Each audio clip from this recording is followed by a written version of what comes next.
Hi, in this video I'm going to give you a short explanation of how the desktop version and the mobile versions of BrookeCheck work together.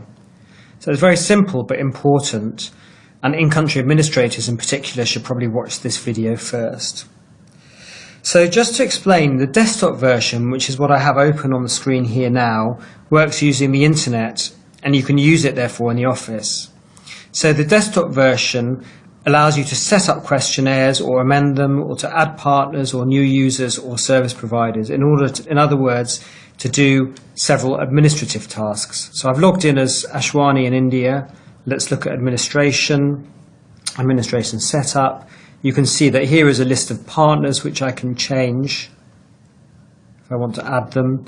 There's a list of users and I can change passwords or add new people, and there's also a list of service providers, although it's not booted up here. The point is that the desktop version for the office is where you make the changes to the way that the system is set up. Once you save these in the desktop version, they will appear in the mobile version. So you can't actually make these changes. You can't add new users in the mobile version. You do that here in the office. A word of warning though, any changes you make using the desktop version will only appear in your tablet if users log on to BrookeCheck using the tablet when they're still connected to the internet. So that's one of the basic rules of BrookeCheck. Users should always connect to the internet and then log on to BrookeCheck before they go on a field trip.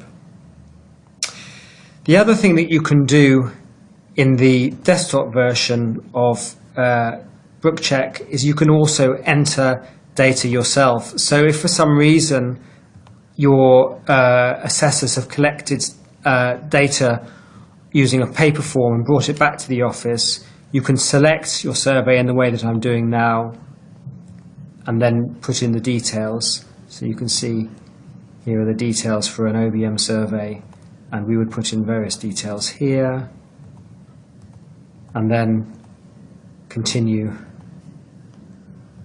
completing the survey in the same way that you do with the mobile version, but if you were using paper you could do it here as well and then save your response. Okay, so that's the other thing that you can use the desktop version for. So that's really all it is. It's as simple as that. So remember that the desktop version is where you make the administrative changes that will then show up in the mobile version as long as you've logged in to BrookeCheck while you're still in the office on your tablet to make sure all of the most recent data is downloaded. So that's the end of this short video. If you have any questions, please talk to Moto Michikata in the UK. Thanks very much.